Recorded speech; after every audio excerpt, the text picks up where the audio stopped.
berikutnya itu ada kelas insekta, di mana nanti yang kita pelajari itu ada lalat sama nyamuk. Nah, ini dua pertama ini lalat sama nyamuk. Ya. Kemudian nanti di minggu depan itu ada kutu sama pinjal. Ya, kutu sama pinjal. Terus nanti di pertemuan berikutnya lagi itu ada caplak sama tungau. Nah, ini ya. Jadi mungkin kalau kalian belum belajar secara mendalam tentang entomologi, yaitu semua mungkin kita sebut serangga itu ya. Kita tidak bisa membedakan. Padahal nanti secara morfologi pun ada tuh beda semuanya ya. Jadi mulai dari ini diphtheria ini ya, ada lalat, nyamuk, nanti ada kutu, ada pinjal, ada caplak, ada tungau. Nah, semuanya ini tentunya kembali lagi ke prinsip parasitologi veteriner yang di awal ya. Kita hanya mempelajari atau mengulas yang punya kepentingan terhadap kesehatan hewan. Karena kita bicara kayak yang sekarang ini lalat, nyamuk, ya lalat sama nyamuk jenisnya ya spesiesnya bisa ratusan ya, tapi kan tidak semuanya berdampak terhadap kesehatan hewan. Nah, jadi yang bersifat parasit ya itu hanya beberapa jenis saja. Nah, makanya ilmunya ini ya, entomologi ini kan sebenarnya ilmunya yang mempelajari serangga ya, dari makna ya, dari maknanya. Tapi kan serangga-serangga yang punya kepentingan dalam lingkup veteriner ini. Nah, ini tapi kita di parasit ya atau di parasitologi itu kita sebut sebagai ektoparasit. Ya, kenapa? Karena mayoritas serangganya ini tadi kan ada di luar ya. Contoh nyamuk mengisap darah atau kayak lalat juga ada beberapa yang mengisap darah. Dia kan enggak masuk kan di dalam tubuh. Nah, makanya parasit yang ada di permukaan atau di luar tubuh itu kita sebut sebagai ektoparasit. Nah, ini ya termasuk semua yang kita pelajari dalam lingkup entomologi ini. Ya. Jadi kalau ditranslate ya kita belajar ilmu yang mempelajari serangga memang ya entomologi, tapi serangga-serangga yang bersifat ektoparasit dan punya kepentingan ini veteriner ini. Nah ini oke. Jadi yang pertama adalah ordo Diptera. Ini ya Diptera. Jadi sesuai namanya ya. Mungkin tadi udah dijelaskan Dr. Agus ya. Tera ini bahasa Latinnya kalau ditranslate artinya sayap. Ya. Sayap. Di artinya double atau dua. Ya, jadi Diptera ini mereka ini punya dua pasang sayap. Ya, jadi punya dua pasang sayap.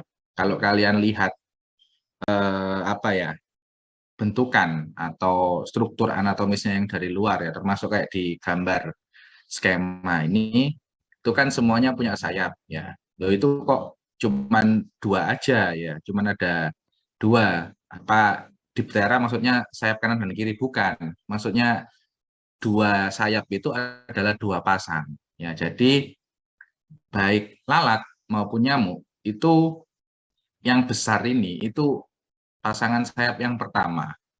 Di dalam lipatannya lagi ini nanti ada sepasang lagi ya, cuman kecil ya.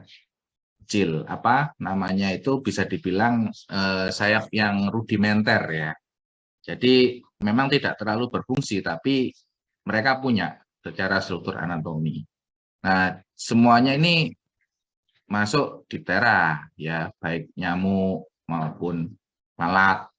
Nah, tapi kembali lagi kelas atau family itu banyak dan tidak semua genusnya itu bersifat ektoparasit pada hewan ya. Karena nanti jangan dipukul rata semua nyamuk menyebabkan kerugian pada hewan. Enggak, ada beberapa yang memang mereka punya fungsi secara ekologis gitu ya.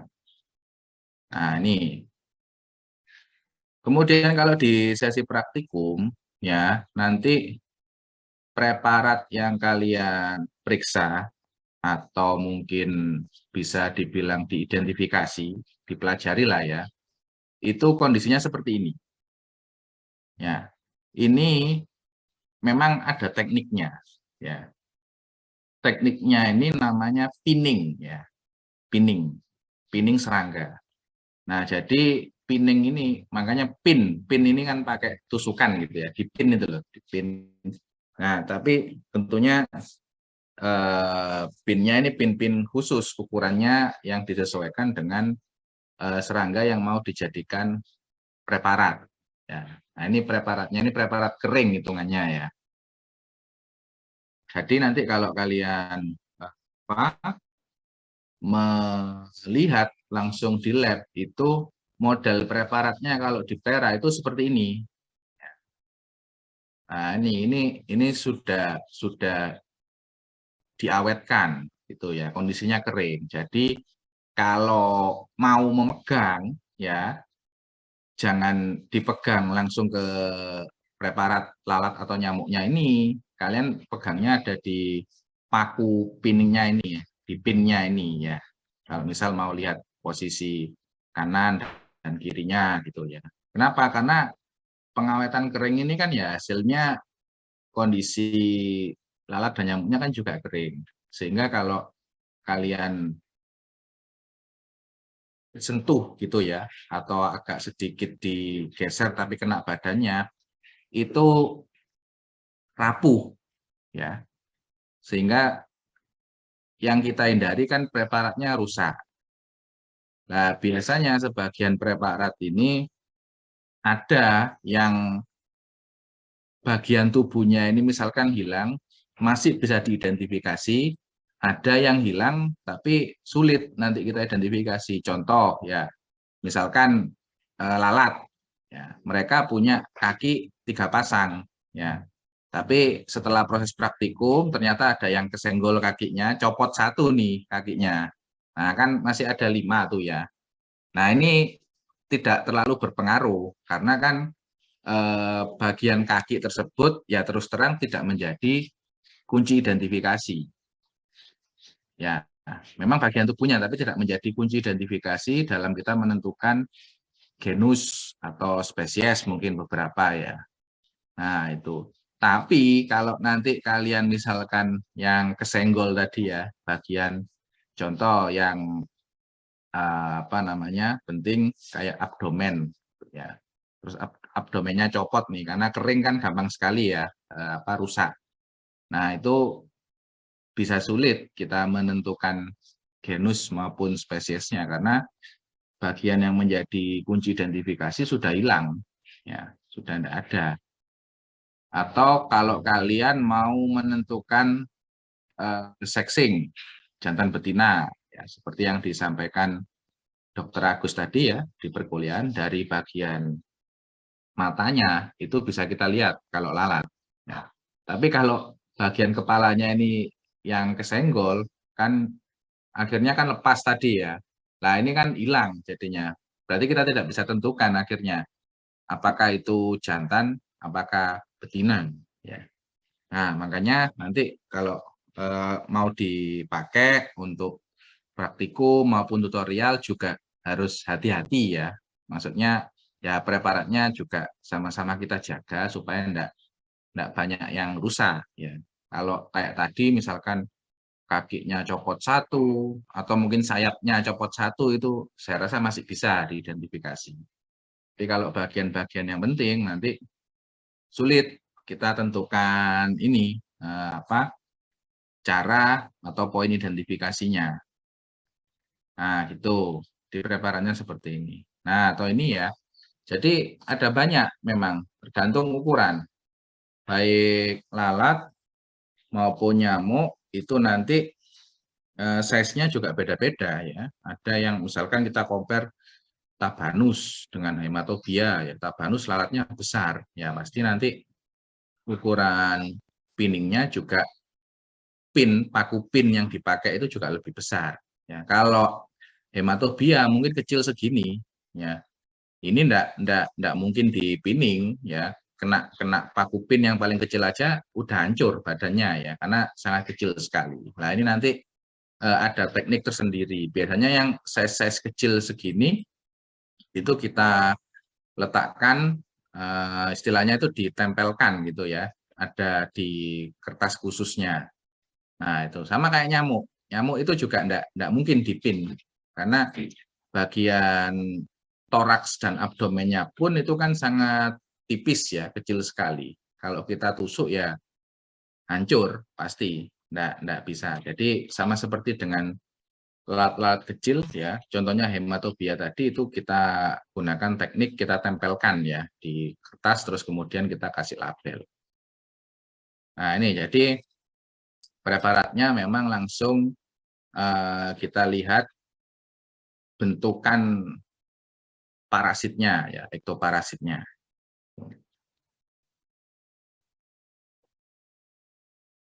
Nah ini juga penting ya, kembali lagi karena sesi praktikum ya, tentunya kalian sudah pengalaman kemarin sudah ada 2 kali ujian kan ya, jadi biasanya kan misalkan preparatnya bisa aja sama nih, lalat kayak ini kan lalat tabanus, tapi mungkin muncul di 2-3 pertanyaan itu pertanyaannya yang berbeda ya, mungkin yang satu ditanya genus, yang satu ditanya ordo nih ya.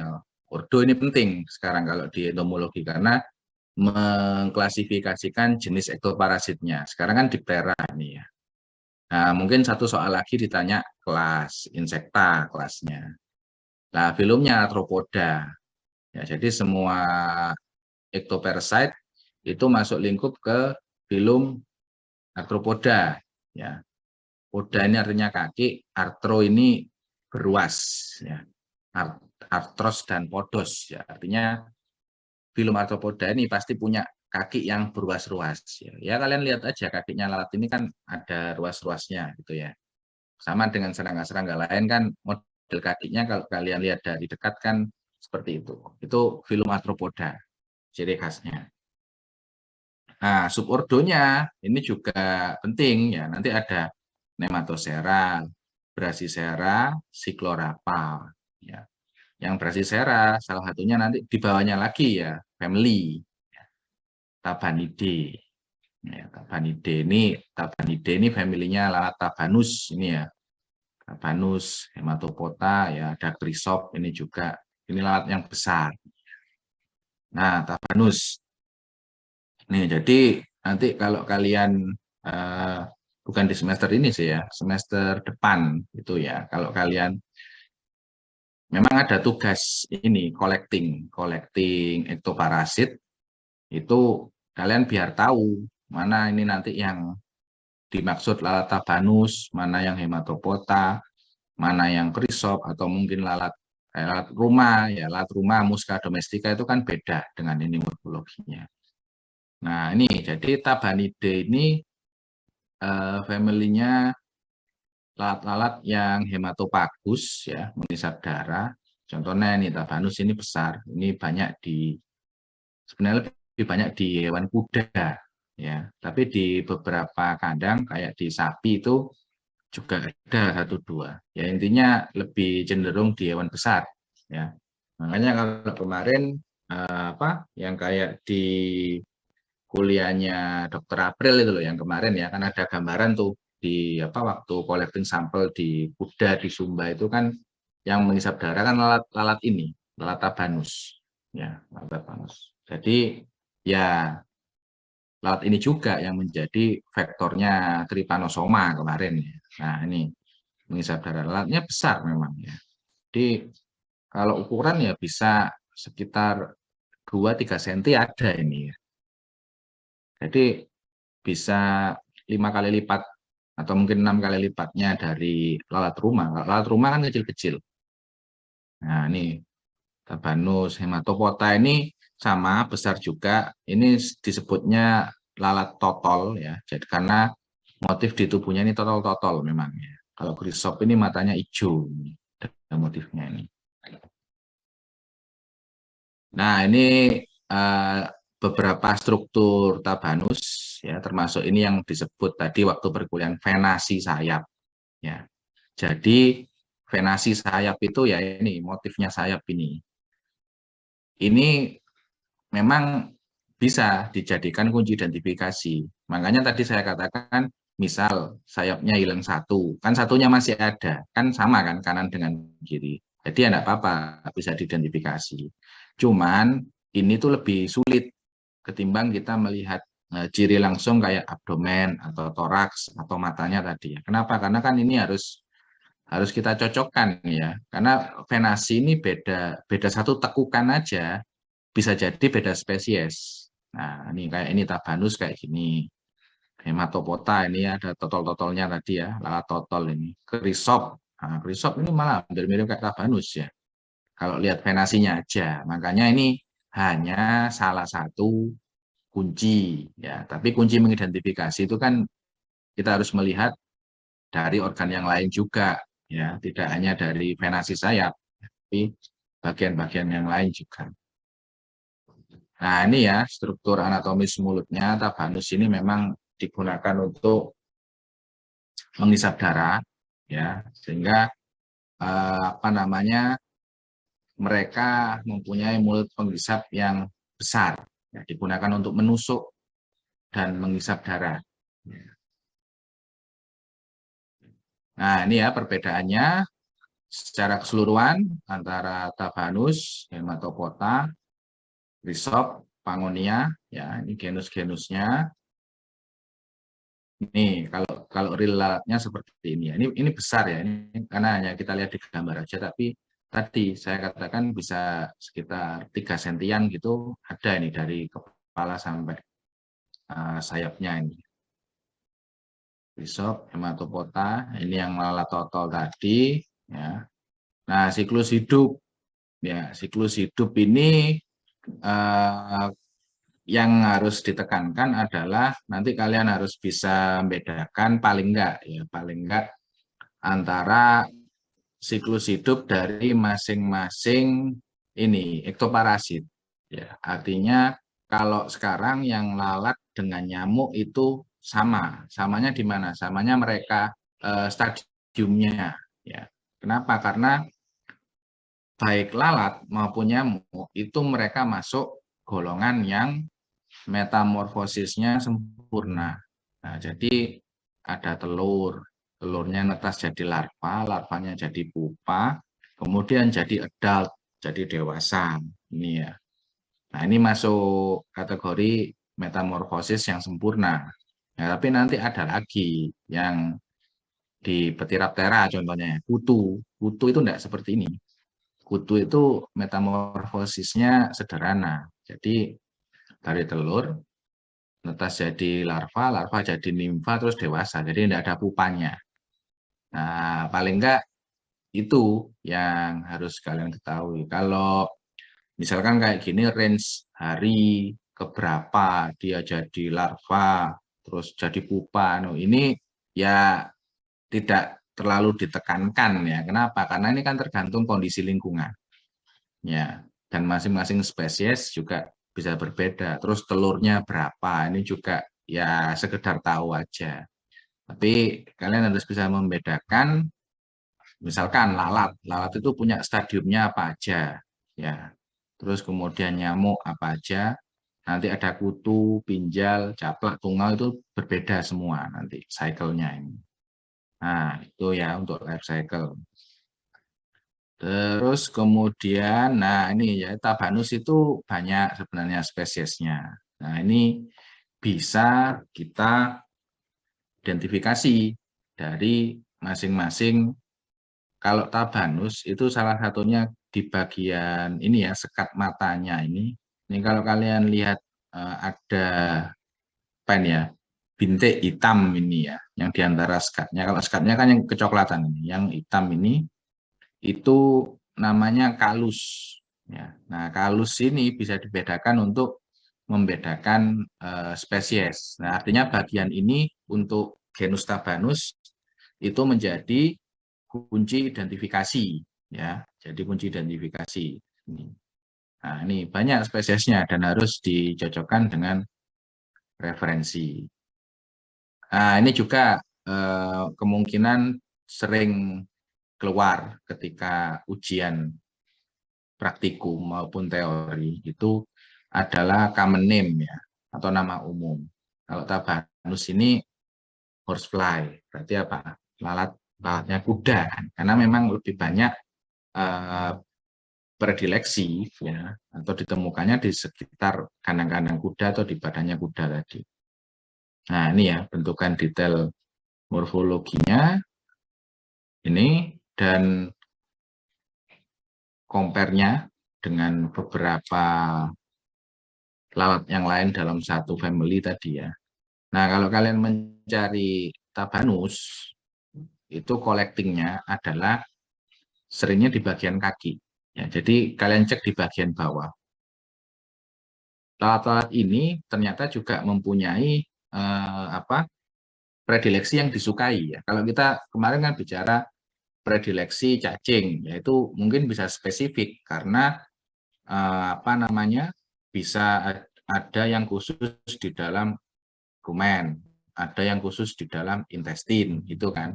Nah, tapi kalau lalat ini kan sebenarnya beda kan, dia kan bisa terbang ya, bisa kemana-mana ya, terserah mereka hinggapnya di mana kan, orang bisa terbang dan ada di luar kan. Kalau cacing ada di usus kan ya seputaran saluran cerna aja, tapi kalau ini kan bisa terbang bebas. Nah, tapi ternyata ketika mereka ketemu hostnya ya, contohnya ini kayak Tabanus mengisap itu ada kecenderungan hinggap di wilayah atau bagian tertentu ya. Contohnya Tabanus ini dari hasil penelitian juga meneliti dinamika Tabanusnya ini ada di mananya aja. Yang paling gelap ini adalah bagian yang paling disukai. Yang warna abu-abunya agak terang ini ya mungkin opsi kedua atau ketiga lah. Kenapa? Karena kadangkala di satu tubuhnya hewan ini investasi. Ya, investasi ini adanya ektoparasit di permukaan tubuhnya hewan. Ya, kalau infeksi agennya masuk, kalau investasi agennya masih ada di luar. Ya. Nah, itu bisa tinggi. Ya, lah kalau tinggi itu lalatnya bisa macam-macam. Ya, kadang-kala Tabanus ini datang terakhir dan di sini sudah penuh lalat dari genus yang lain, ya berarti opsi yang kedua mereka akan cari pertama kaki belakang sini ya, sekitar sini. Kalau nggak ada ya baru mereka ke permukaan tubuh. Jadi prinsipnya semuanya bisa, tapi kalau semisal tidak ada kendala atau mungkin derajat investasinya ringan, Tabanus ini pasti memilih di bagian kaki belakang, kaki depan dan kaki belakang ini. Nah, di sekitaran sini. Mereka cenderung lebih suka ngisap darahnya di sini. Bagian sini tidak ada, ya. Tapi nanti ada lalat dari genus yang lainnya. Oke, kemudian, nah ini ya, ini yang kemarin menjadi vektornya dari protozoa, ya. Kulicoides simulium, ya, Phlebotomus senescens, lalat pasir, ya. Subordonya ini masuk Nematosera, family-nya Ceratopogonidae, ya. Jadi baik Kulicoides, Simulium, Phlebotomus ini masuk family Ceratopogonidae. Ini ilustrasi lalatnya ya. Kulicoides ini punya apa ini namanya motif ya, sayapnya ini bermotif totol-totol ini ya, seperti ini. Nah kayak gini lalatnya kalau dilihat dari dorso ke ventral.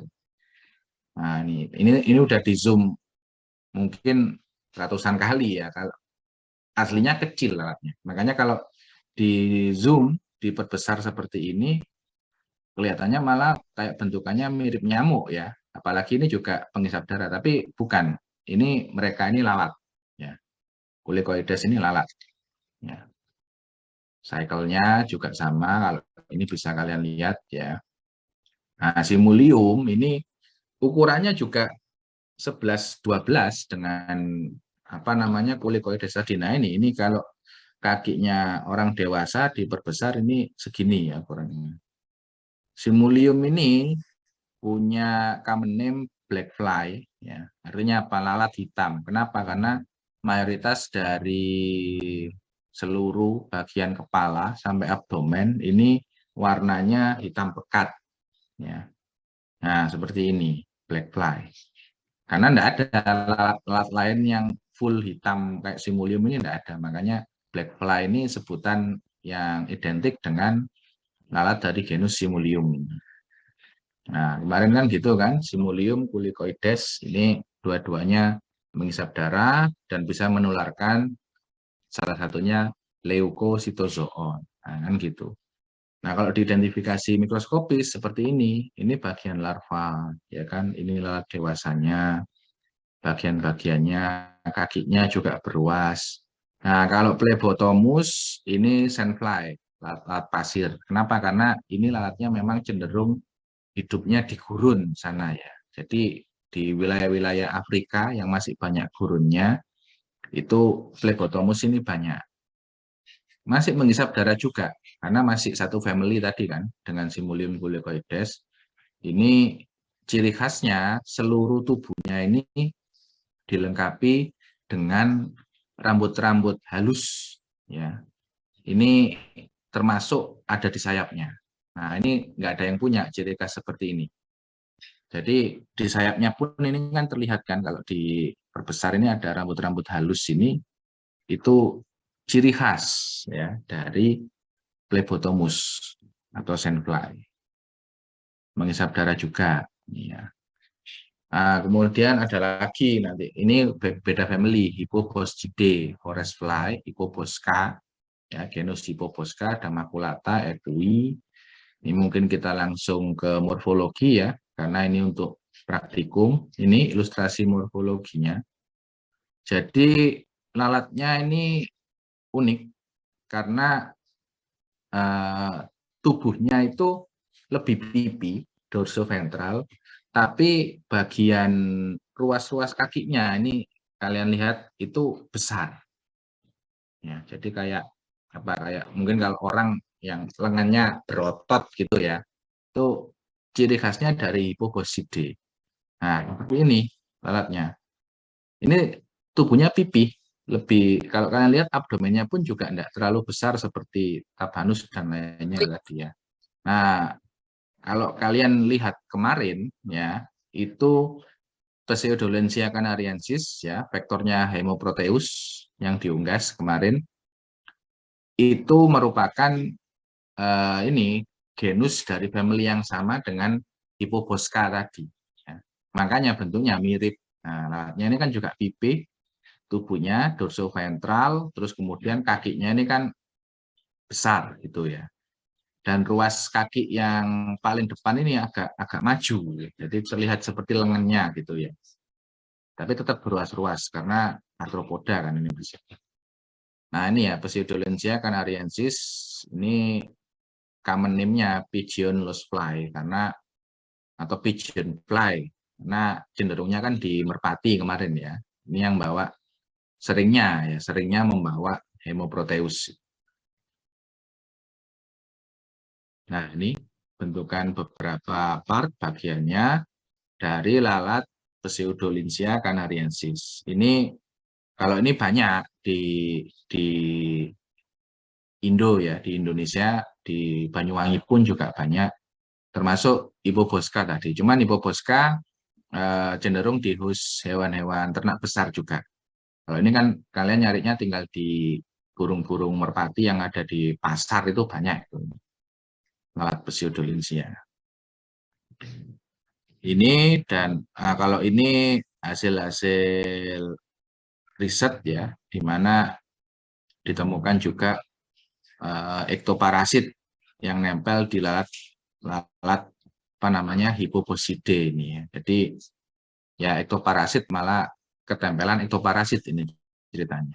Nah, tapi itu bisa terjadi karena ternyata ini yang nempel kan ada kutu ya, kutu penggigit. Kalau stadiumnya itu masih kecil, belum dewasa, kan ukurannya kan lebih besar lalatnya nih ya. Jadi ada kemungkinan nempel di sana ternyata. Nah, tuh kemudian, nah ini lalat juga, ini lalat yang unik. Kenapa? Karena lalat ini tidak punya sayap, ya. Berarti enggak bisa terbang. Nah, sebenarnya kalau dikatakan ini tidak punya itu dalam artian ya sayapnya itu tidak berkembang baik ya. Jadi rudimenter tapi dua-duanya rudimenter. Jadi kecil sehingga terlihatnya itu ini Melopagus ovinus namanya ya. Nah, sesuai namanya ovinus berarti ada di kambing domba. Itu terlihatnya seperti kutu ya. Padahal ini masuk ke jenis lalat ya secara morfologi dan siklus hidup ya itu juga ikut lalat. Ini Melopagus ovinus. Jadi kalau nanti kalian belajar di kutu atau di caplak mungkin ya, itu bentukannya kayak gini. Malah mirip-mirip kayak Melopagus ini. Padahal dia lalat. Nah ini kan kalau di zoom bagian matanya Melopagus ini seperti ini ya. Memang secara morfologi dia tetap masih lalat ini ya. Male, female bisa dibedakan ya. Ini telurnya, terus kemudian bentukan morfologinya. Ini kalau udah dipreparat seperti ini, yang ada di objek glass ya. Ini fase perkembangannya. Jadi mulai, kalau ini pupa ya, pupa berkembang, fasenya jadi dewasa ya, seperti ini. Ini juga bisa diamati untuk topik atau poin penelitian ya terkait perkembangan dari fase-fase ektoparasit. Nih. Nah, jadi diphtheria ini juga mencakup nyamuk ya, tidak hanya lalat. Nah, lalat sama nyamuk. Ini kalau tadi kan sudah dikuliahkan juga kan, tadi ada beberapa Anopheles, Aedes, Culex ya. Ini kalau ada pertanyaan sederhana gini, kalian bisa jawab enggak? Apa sih bedanya lalat dengan nyamuk itu kalau gitu ya? Kan sama-sama ektoparasit dari ordo Diptera ya. Nah, terus bedanya apa? Ada yang bisa menjawab enggak bedanya lalat dengan nyamuk ini?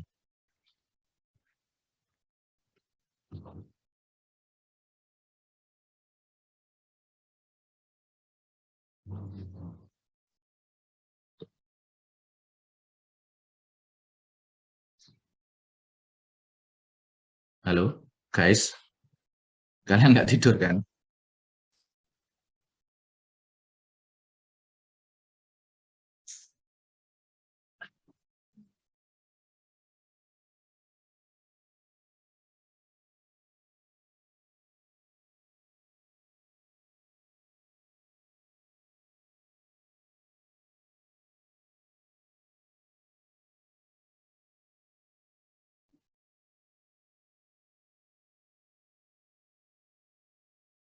Oke, ini jadi di klasifikasi itu tadi Tabanide dan lain-lain ini kan ada kita lihat apa namanya secara klasifikasi.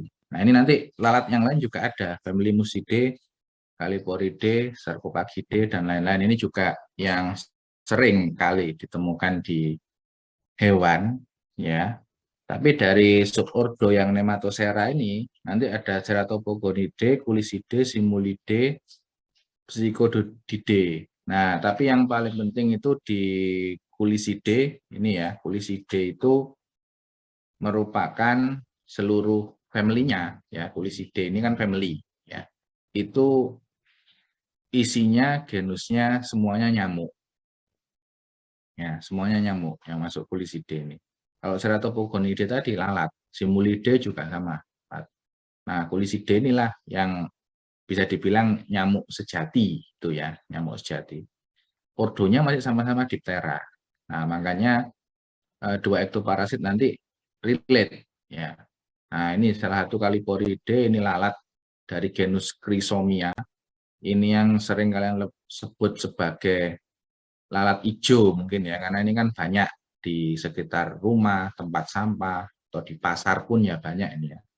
Lalat hijau, tapi sebenarnya bukan hijau ini ya, agak biru-biru metalik gitu. Karena nanti yang beneran hijau ya, ada juga hijau metalik itu dari genus Lucilia. Kalau ini kan Chrysomia ya, Chrysomia. Nah, ini memang seringnya ada di bangkai hewan, terus kemudian di bagian luka kayak miasis dan lain sebagainya.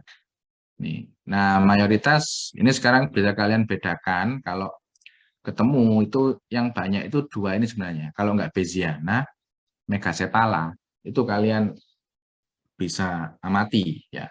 Kalau cek di sekitaran ketemu, lihat aja matanya, nggak perlu ditangkap ya lalatnya, cukup dilihat aja matanya ini. Kalau merah terang, orange agak menyala gitu, itu pasti mayoritas Megacephala nih ya. Tapi kalau agak gelap warnanya itu yang Beziana nih.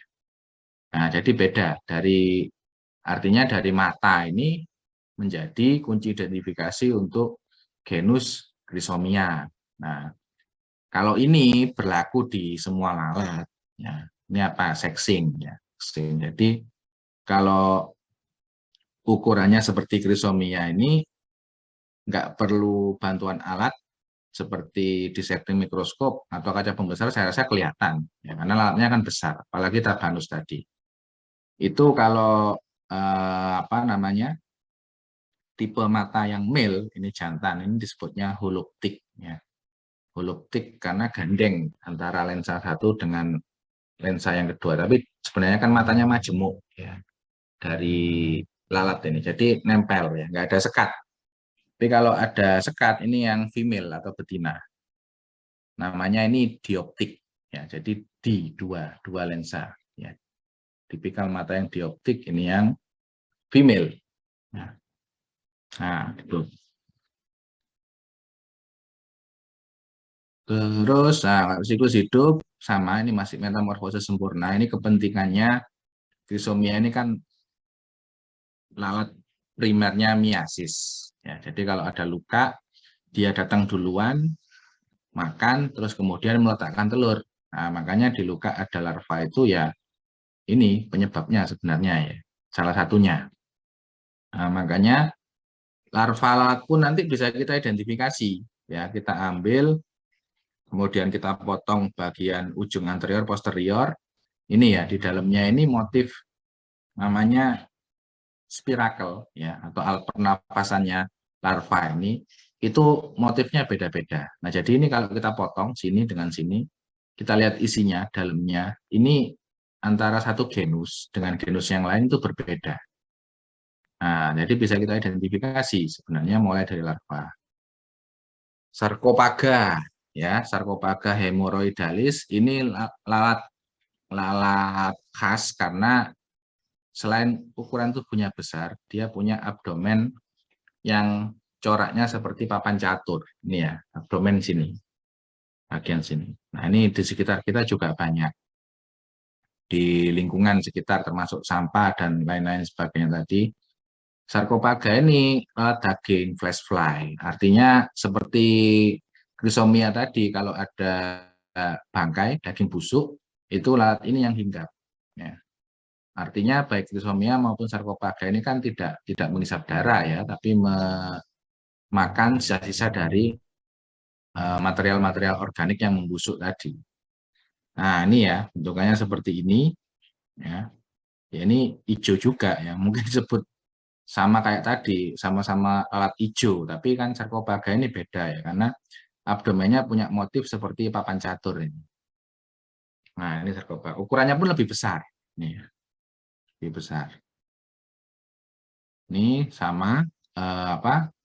Sexing male dan female-nya ya, antara holoptik dan dioptik tadi. Ini juga sama, bisa larvanya juga lebih besar, ya kan, adult, terus kemudian apa? Jadi larva satu, terus kemudian sampai jadi pupa, pupa jadi dewasa. Artinya metamorfosenya masih sempurna ini ya, karena kan sama-sama lalat. Nah ini ya, jadi salah satu teknik yang digunakan untuk mengidentifikasi larva kalau di laboratorium ini seperti ini. Jadi kita potong bagian anterior dan posterior. Makanya di preparatnya ini pasti dua gini ya, karena anterior dan posterior harus connect. Nah ini juga sama, ini juga diambil dari hasil penelitian dan pengamatan untuk identifikasi ini beda-beda. Ya. Nih kalian baca nanti keterangannya, genusnya apa saja yang bentukan spirakelnya seperti ini. Nah, ini yang paling umum, Musca domestica, alat rumah, ya, housefly. Housefly. Ini ciri khasnya itu kalau di Musca ini sebenarnya bagian abdomen, ya. Ini familinya Muscidae. Abdomennya Musca itu kuning, ya, kuning polos. Ya. Kalau fresh, ya cerah kuningnya. Tapi kalau di preparat biasanya udah agak-agak menghitam, ya, karena sudah diawetkan. Nah, sama, ini yang male, jantan, ini yang ada sekatnya yang female, betina. Ya. Ini juga tipe-tipe yang menghisap nutrisi dari bahan-bahan atau material organik yang membusuk tadi ya. Jadi bukan menghisap darah. Tipikal mulutnya ini cuma bisa untuk sucking aja, untuk menyedot aja, tapi nggak bisa menusuk. Kalau kayak tabanus penghisap darah tadi kan dia kan merobek pori-pori kulitnya dulu. Ya. Kalau ini enggak, lalat rumah. Ya, ini banyak sekitar kita. Larvanya identifikasinya seperti ini. Ya. Motif dari spirakelnya larva Musca domestica. Nah, ini ya, ini kepentingannya juga di bidang kesehatan juga tinggi karena dia bisa membawa berbagai agen penyakit, termasuk protozoa, bakteri, virus, cacing, dan lain sebagainya. Nah, life cycle juga sama, yang hampir mirip ini, karena satu family ya, Stomoxys. Kalau ini lalat kandang, stable fly. Bedanya di abdomen, kembali lagi ya. Jadi abdomennya dengan Musca ini beda. Kalau Musca tadi kan kuning polos. Kalau ini ada bintik-bintiknya ini. Tapi tidak motif papan catur ya. Kalau papan catur kan sarkofaga tadi. Ini adalah ya seperti dot atau titik gitu aja ya. Ada bintik-bintiknya. Nah ini Stomoxys calcitran atau common name-nya stable fly tadi ya, lalat kandang. Karena banyak juga di sekitar kandang ini. Nah, Stomoxys. Nah ini ya, male and female. Jadi female ini untuk Stomoxys ini mereka menghisap darah. Ya, menghisap darah. Jadi kalau dari Muscidae, ya, family-nya Musca domestica ini cuman lalat rumah ini aja yang tidak menghisap darah. Kalau Stomoxys ini menghisap darah, terus kemudian ada lagi nanti Muscidae yang lain yaitu Hematobia. Ya. Hematobia ini disebut sebagai hornfly atau lalat tanduk. Kenapa? Karena predileksinya ini banyak di sekitar tanduk sampai sekitaran muka atau wajah juga banyak ya. Dominansia. Kalau kalian ke kandang sapi gitu yang sering dikerubung bagian tanduknya, itu kalau kalian ambil kan ada lalat kecil-kecil tuh, yaitu hematobia itu ya. Ini juga sama, mereka bisa menghisap darah meskipun kecil seperti ini. Nah, tapi kalau diperbesar zoom morfologinya seperti ini, hematobia. Nah, ini ya, karena saking kecil-kecilnya pasti mereka bergerombol gitu ya, banyak. Dan kita bisa ambil sampling untuk identifikasi. Nah, ini ya, ada salah satu juga apa ini ya, dinamika dari pola investasi. Ini kalau masih sedikit seperti ini, ya masih dikatakan normal. Acceptable ya, masih bisa diterima. Tapi kalau udah banyak dan mengganggu ya dari aktivitas ternaknya itu sendiri, baru itu kita kendalikan. Nah, supaya tidak menyebar ke yang lain. Nah, ini ya beberapa genus dan perbedaan dari masing-masing family Muscidae tadi. Tapi yang penting 3 tadi ya. Ada Musca domestica, ya, housefly, ada Stomoxys calcitran, stable fly, sama ada hornfly, lalat tanduk, ya, Hematobia irritans. Ini bedanya ya. Nah, kemudian kita ke kuliside ini kuliside ini yang bukan lalat. Kenapa? Karena ini nyamuk. Ya, nyamuk. Jadi seperti yang sudah disampaikan di perkuliahan tadi ya, sebenarnya kalau kita melihat dari apa itu namanya larva ya, atau yang kalian sebut sebagai jentik-jentik, itu kita bisa identifikasi nyamuk itu ikut genus yang mana, terutama 3 genus yang paling sering ini ya, paling sering dan paling menyebabkan masalah juga, Anopheles, Culex, Aedes. Nah ini beda, ini adalah posisi restingnya. Anopheles itu sejajar dengan permukaan air seperti ini, lurus ini ya. Kalau Culex dengan Aedes ini miring, ya, miring. Ada yang bilang yang satunya miring sekitar 45 derajat, satunya 30 derajat. Tapi kan sulit kalau kita mengukur sudut di kenyataannya ya, apalagi kalau jentik-jentiknya banyak. Nah, kalau untuk seksinya nyamuk itu ternyata tetap ada di bagian kepala ya, tapi bukan di matanya sekarang ya, tapi di antenanya ini ya, di antenanya. Jadi kalau rambut-rambut halus di antenanya ini banyak ya, atau lebat gitu ya, itu yang jantan. Kalau jarang atau mungkin bahkan nggak ada, itu yang betina. Ilustrasinya seperti ini. Tuh, nanti kita lihat gambarannya. Nah, seperti ini ya. Jadi male ya, pada bagian antenanya itu banyak terdapat rambut-rambut halus ini ya.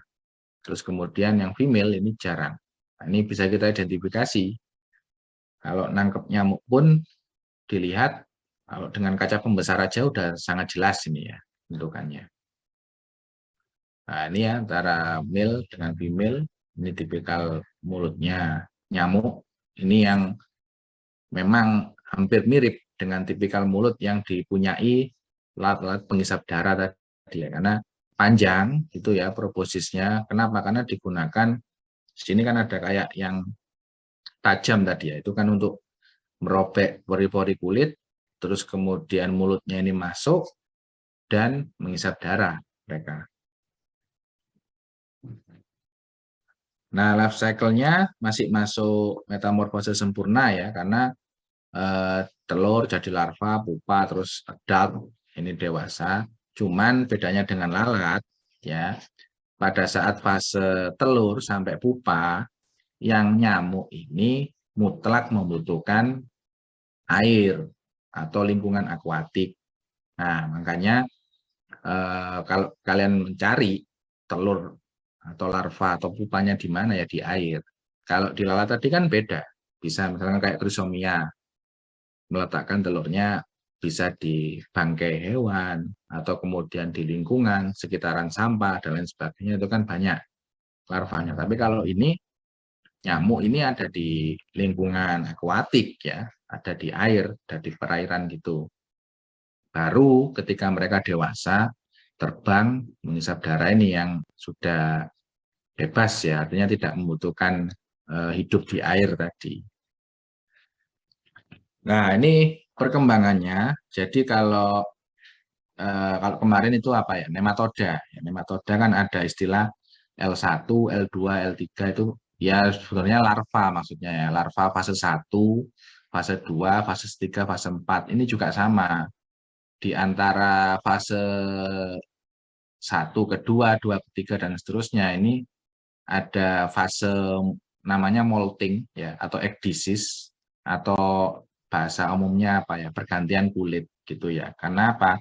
Karena ukurannya menjadi lebih besar ya. Jadi lepas kemudian jadi dewasa, besar besar besar sampai mentok sebelum pupa, ini adalah larva 4. Ya, ini yang paling paling besar dan paling aktif untuk bergerak ya. Nah ini makanya mendapatkan lingkungan terestrial maupun akuatik ya. Yang dari telur, larva sampai pupa ini mutlak ada di akuatik. Nah, ini yang membedakan juga dengan lalat tadi ya. Nah, ini fase-fase ketika menghisap darah ya, tentunya mungkin pernah kalian lihat juga kalau abdomen full isinya ya banyak darah di sini. Kalau di apa kalian pok atau hancurkan sininya ya keluarnya juga darah ya karena makanannya untuk nutrisinya ini kan darah ya. Nah ini ya struktur anatomis dari bagian mulutnya tadi ya. Jadi dilengkapi ini stilet. Stilet ini yang berfungsi untuk mengiris tadi ya, membuka pori-pori, terus kemudian proboscisnya masuk ya. Proboscis ini yang mulutnya ini yang menghisap darah ya. Masuk ini yang digunakan untuk menyerap ya nutrisi yang ada di dalam darah itu tadi, termasuk darahnya sendiri ya. Nah, ini beberapa perbedaan ya, Aedes, Culex, Anopheles. Jadi kalau Aedes itu memang motif ya, motif dari tubuhnya itu bisa kita kenali dengan motif strip belang-belang ini ya. Warna asli tubuhnya hitam pekat, terus ada strip belangnya ini putih ya. Makanya ada yang nyebutkan Asian Tiger Mosquito ya, karena punya striping belang-belang seperti ini. Nah ini Aedes ya. Jadi Aedes ini tidak hanya aegypti ya penyebab DBD itu, tapi ada yang banyak juga Aedes albopictus atau spesies-spesies Aedes yang lain. Nah ini perkembangan dan tipikalnya. Venasi sayap ini juga bisa dibedakan untuk mengkategorikan genus dari nyamuk. Cuman yang kembali lagi sebenarnya kita tidak merekomendasikan. Kenapa? Karena kan sulit mengidentifikasi kalau melihat venasi ini ya. Kecuali untuk ranah atau aspek penelitian boleh ya. Karena untuk mendukung identifikasi atau morfologi dari ektoparasit tadi. Nah ini larvanya ini sebenarnya mereka punya apa itu namanya ya, ruas abdomen. Ini ada 1, 2, 3, 4, 5. Sampai terakhir ya, bagian sipon ini yang digunakan ketika resting. Makanya bagian ini tuh pasti menggantung gitu ya di permukaan air. Kenapa? Karena ini digunakan untuk pertukaran oksigen. Ya, jadi larva ini masih butuh oksigen. Kalau kalian lihat geraknya kalau taruh botol gitu ya, mereka kan naik turun ke atas dan ke bawah. Kenapa? Ketika mereka ke bawah itu mereka nyari makanan. Ya, nyari makanan karena tipikal mulutnya larvanya nyamuk ini ya, mudbras ini ya. Jadi dia modelnya itu kalau di dasar perairan itu seperti menyapu gitu ya. Nyapu. Karena memang sifatnya bottom feeder sebenarnya. Jadi mencari makanan di dasar-dasar lingkungan akuatik tadi. Nah, kalau mereka naik ke atas lagi, itu bagian siponnya yang ditempelkan. Ya, karena fungsinya untuk pertukaran oksigen itu tadi ya. Nah ini, makanya kalau posisinya istirahat, resting position ini ya, ini pasti siponnya yang ditempelkan ini untuk menggantung. Karena di sini oksigen bisa didapat. Nah, ini ya bagian siponnya. Telur ini juga mereka ketika meletakkan telurnya juga berpola ya, punya pattern antara yang Culex, Aedes dengan Anopheles ini bisa berbeda ya. Kalau Culex ini diletakkan di satu rumpun gitu ya atau aircraft ini sebutannya. Kalau Aedes ini satu-satu, Anopheles juga satu-satu. Ya, cuman Aedes lebih hitam nanti telurnya. Ini kalau di alam sulit mengamatinya karena kan nggak kelihatan. Biasanya ini di riring di laboratorium ya. Ini akan bisa kelihatan. Nah, seperti ini ya posisi restingnya larva. Ini pupa kalau ini ya. Yang ini sudah pupa, ini masih larvanya dari kalau lurus ini sejajar ini yang Anopheles di. Nah, pupa, ini Culex, ini Aedes, ini bagian sipon yang menggantung tadi.